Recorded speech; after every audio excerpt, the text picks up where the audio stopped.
37 minutes past the top of the hour. Karibu sana. This is Morning Cafe News to Stanley Nyerungeta. Today's World Radio Day.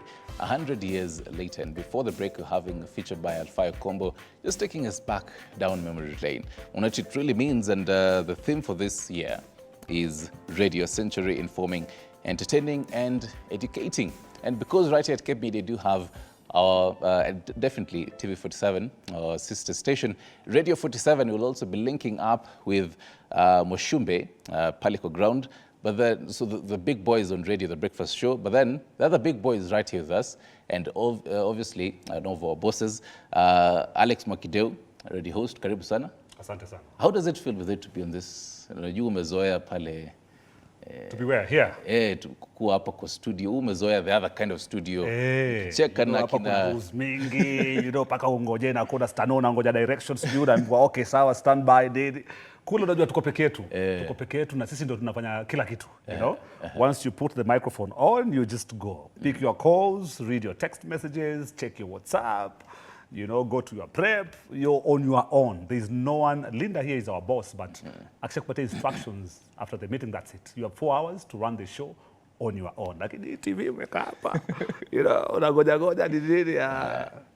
yeah, it feels good anyway. But TV, international World Day TV, sijai kusikia by the way. Iko. Lakini haikuwa celebrated sana kama radio. I know because you definitely introduced her, Linda Riaso, programs controller at Radio 47. Karibu sana. Anashukuru, asante. Both of you, mmezoea kuzungumza Kiswahili. Now, I'll be tempted nikuwe na rusha my Kiswahili. No. Actually, we are very easy. We can do English and we can do Swahili. Yeah. Who's Linda Riaso? Linda Oriaso is a very versatile human being, but basically career-wise, I'm a radio person. I have done radio all my life. Wow. Like 2024 is my 18th year in radio. Ooh. But professionally, I am a trained teacher. Yeah. And now because definitely, as he says, overseeing how the controlling of the radio, how it is, we definitely love listening to Radio 47. So when we tune in, we'd be listening to Mwashumbe Mwakideu in the morning. Early in the morning, sisi tukikuja asubuhi, be listening to Eva Mwalili, and later on, other presenters. You'll be telling us about some of these presenters. How does all that work, really? Well, people think radio is very simple, but it's actually not that simple. It sounds simple because to a large extent it has a lot of entertainment. And as you have said, in line with the theme, beyond entertainment, we inform and we educate. So there's a lot of prep that goes into radio. For example, Alex Mwakideu, to do a 4-hour morning show, probably took over 3 hours to prepare for that show. They have to be here early in the morning, at least 1 hour before, to go through the papers and to make sure everything is up to date. But beyond coming here an hour or two earlier, yesterday they put in several hours just to prepare for this morning. They have features that they have pre-recorded. They have to do their research because particularly for a breakfast show, you have to go in depth into every issue that affects your listener, so that when you come on air, your listener does not know more than you know. You see? And unlike TV, most of the time, radio is delivered like, what should I say? There's no script. Yeah. There's no script. So you have to... It's off-head. It's off-head. There's some things that are scripted, but rarely would you see a radio presenter, especially for an entertainment radio station, using a script. So you have to do a lot of research. So that by the time you do the 4 hours, but you have taken so many hours just preparing for what you're going to deliver, so that your listener takes you seriously. And even speaking about the listener, if you're watching us this morning, I want to take you to the radio studios where Mwashumbe is. Mwashumbe, habari ya asubuhi, pali uko?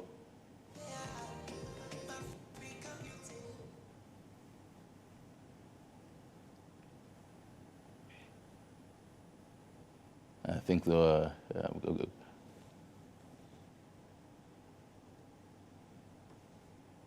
getting the feel of how, so right now it's the breaks and the teasers.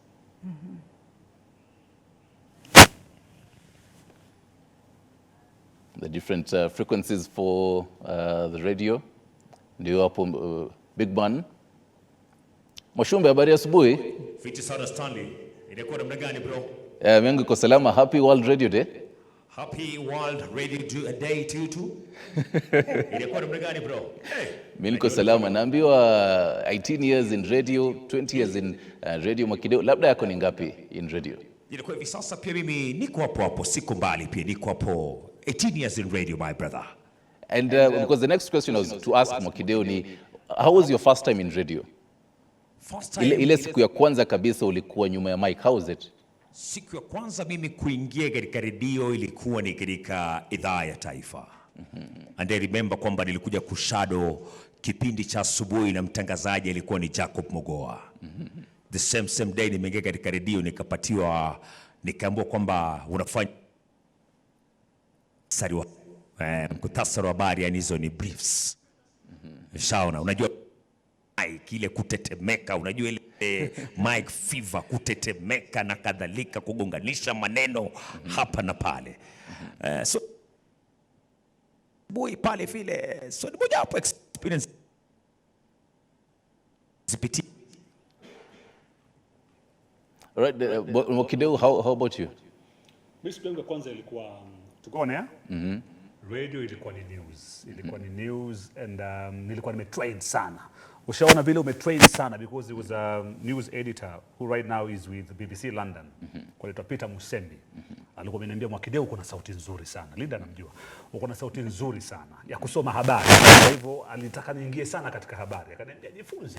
You know, soma gazeti la Taifa Leo kwa Kiswahili, soma loudly, sikiza watangazaji wengine wa habari. So nikawa na train sana, naona kama mbele kuna nafasi hapa naweza kupewa ya kusoma habari. Na nikawa na record pole, you know. So I was recording, training, na mwita nasikiza nini. So nilikuwa nimejiamini sana by the way kabla kwenda hewani. But when I was told now this is your opportunity to go on air and I was going live because the news reader alikuwa amechelewa kidogo. Alikuwa amekwenda kucover showground showground news. I think Moyo alikuwa amekwenda kufungua showground ya Mombasa. So news reader alikuwa amekwenda Kongoea kule showground. Na amechelewa kwa traffic ile ya president nini, nikaitwa nikaambiwa wewe soma sasa news ya saa 7. Tumeprepare hiyo miaka yote sasa soma sasa. Sasa soma news ya saa 7, sasa wewe ndio uko hapa peke yako soma. Nilitetemeka sana. Yet I thought I was really ready.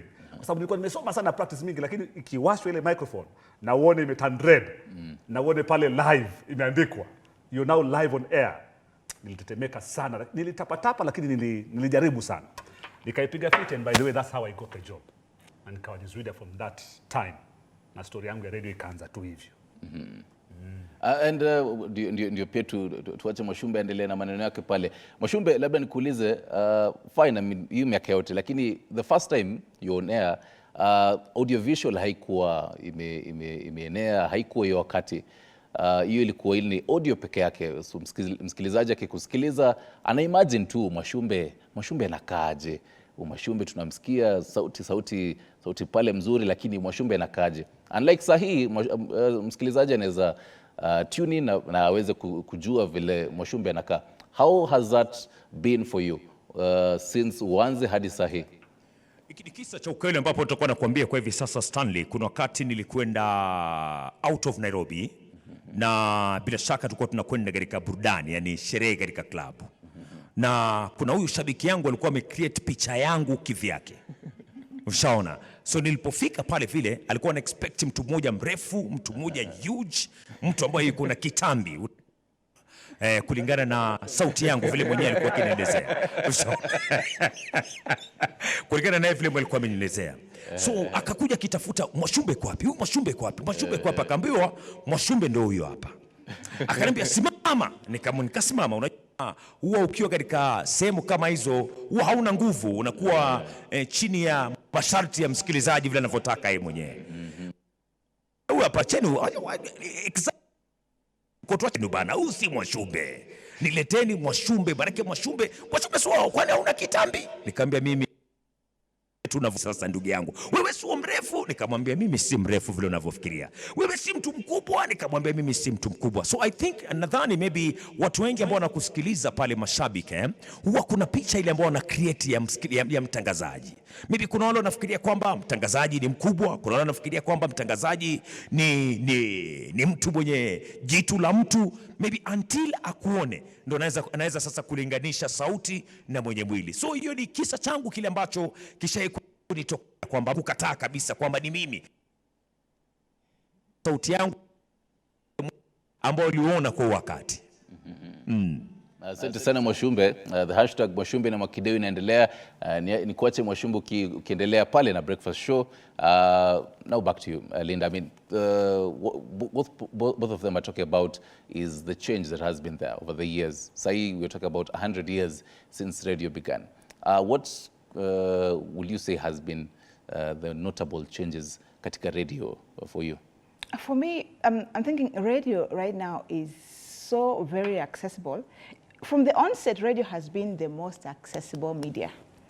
But right now, because you can consume radio through different platforms. Initially, the only mobile radio was you carrying those two small radios, you're walking around with them. And then radio became mobile also on our phones, on our mobile phones, or over the internet. Instead of the internet becoming like a competitor for radio, the internet has just increased the footprint of radio. So the thing about radio is that the reach is becoming more and more and wider and wider. So the accessibility of radio keeps growing even as time goes by. And considering that radio has always been the most accessible, I think radio will live forever. Yes. Because now, I think growing up, again, you'd find even your parents, they'd tune into specific radio stations because, let's say, of the Zilizopendwa and all that. But then now for a generation, growing up would rarely listen to radio. Yeah. Do you think now age demographic is also a factor? The fact that now, even for generations moving forward, we'd rarely listen to radio as much compared to now the older generation? I don't think so.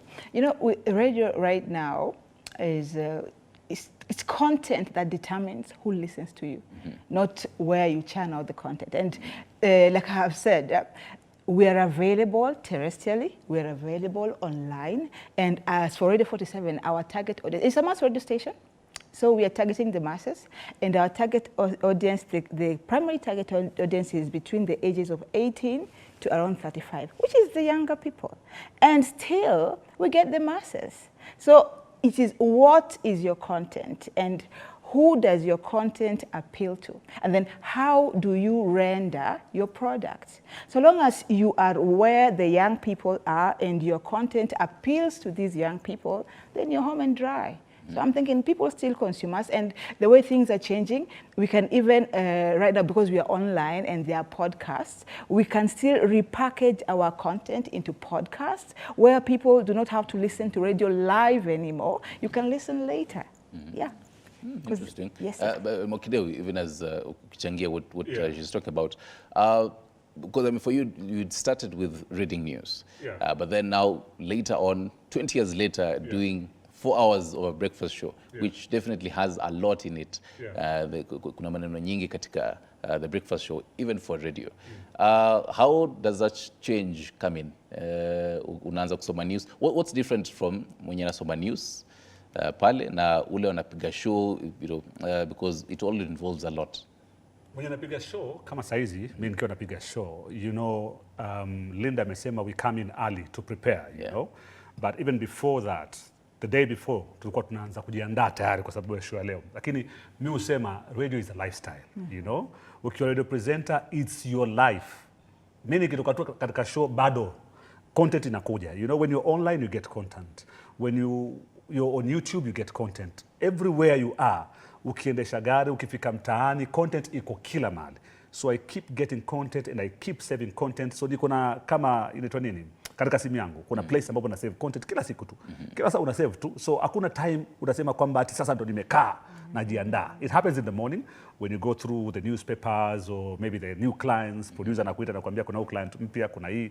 Lakini ana expect producer kwamba throughout umekuwa ukicreate tu content yako polepole na umekuwa ukisave content yako nini, so that actually for us it's the time for the content. Sometimes hauna time mingi sana ya content. because you also have a lot of clients, you know, and some content pia zina require kwamba we interact na listeners, uongee nao. So unaweza jikuta kwamba umetoka katika show lakini haukusema kila kitu ambacho ulikuwa umejiandaa kusema, you know. Yeah, so it's more interesting kwa ile 4 hours as a radio presenter. Lakini news ilikuwa ni ufike pale, ujiandae, uangalie news, of course ucollect hapa na pale, usome, you know, and that's it. That was easier than this. Yeah. Yeah, if you ask me. Yeah. Because you know, even for the viewer that'd be curious, watasikia news here saa moja, and then an hour later, maybe saa mbili. They're curious. Did you have the 1 hour to again look for more news? But of course, because news changes every second, and also you're competing with the internet. Yeah, because news is like accessible every single second. So by the time you're coming on air after an hour, you have just fleshed out what somebody else has consumed on the internet, maybe the headlines that they have seen. So every hour you need to come up with a fresh angle of the news or a deeper aspect of the same story.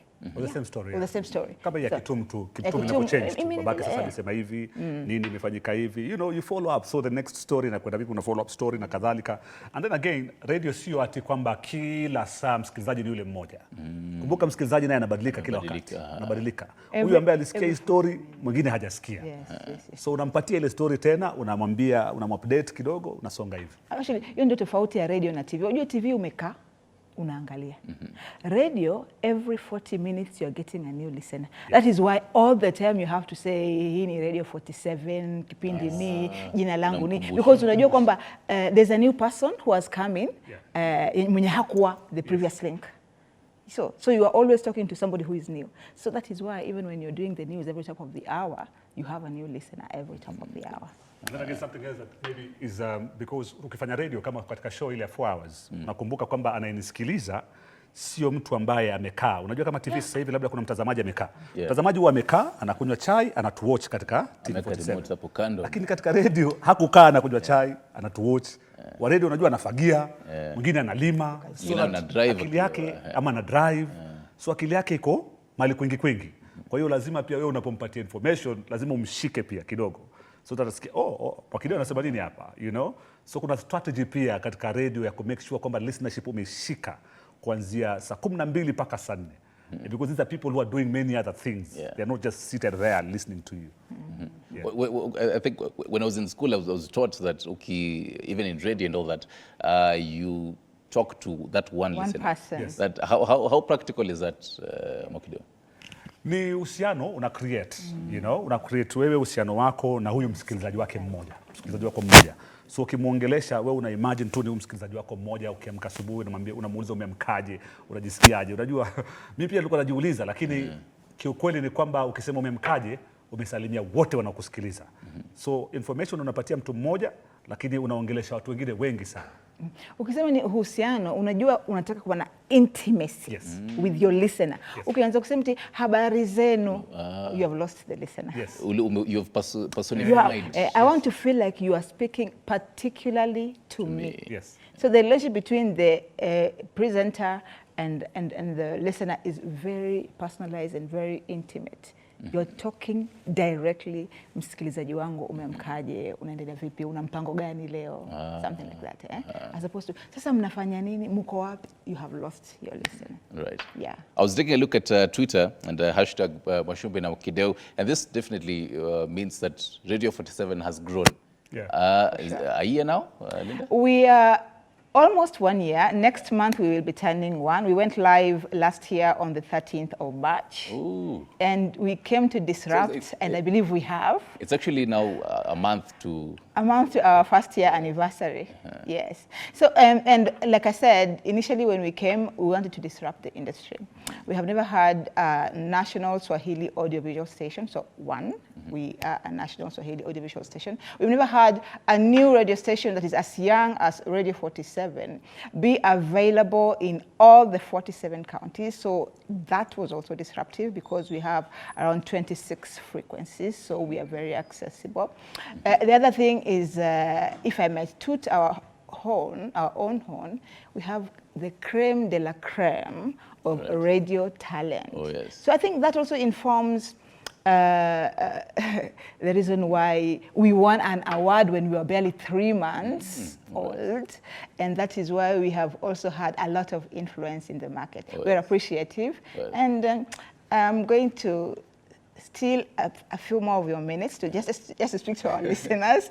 That even as you do that, because we're really running out of time, I'd love to invite Fred as well. Pia alikuwa in radio back then in the days. Alikuwa mtangazaji? Back in the days.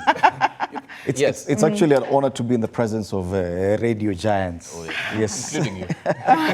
No, I did my time in radio, but you wanted to say something. I wanted to say that we have many plans for our listeners, even as we are turning 2. We're turning 1, not 2. One. As we start our 2nd year, we are planning to be out there integrating and just interacting with our listeners. I know most of the time we have been in studio, but now we are going out there. We have never been done before activation called Flight 47, where we are flying our listeners, over 50 of our listeners, to Mombasa just to have time, a good time at a 5-star hotel, hang out with our talent, and also have a party, have a good time and come back. Beach party. A beach party. Thank you very much for correcting that. You should invite us as well. Oh, yes. It sounds try. nice. Yes. Sounds Yeah. I was on radio for about 6 years or so. Doing what? Reading news for the longest time. Probably you don't know. I should talk to you. I also did another show, a political show on radio. I worked for 3 different radio stations. So yes, I love radio as well. Oh, yes. It's more fun and actually also Well, like, TV is also fun, but I have split allegiances when it comes to radio and TV. But I know radio, it's a totally different game. Yes. Asanteni sana Alex Mkideu as well as Linda Riaso. so tuseme kwamba tusikizwe 103.0 for the dial, hautawaiondoka tena. All right. That's the frequency for right here in Nairobi. For other frequencies in other parts of the region, go to Radio 47, the website, check out all those frequencies. But we have to wrap it up. Yes, Muskiza Radio 47. We have to dock it here. My name is Fred Indemuli. Thank you for keeping us company from 6 a.m. Let's do this again tomorrow. Have a lovely day. I'm yours truly, Stanley Nyerungeta. Have yourself a terrific Tuesday. And tomorrow we will meet for... Well, it's Valentine's, so definitely have to remind. His favorite day. It's the last countdown I'm doing. Okay. Happy Valentine's in advance. Ata director amesema hiyo haiwezi. Let's do this again tomorrow. Bye-bye.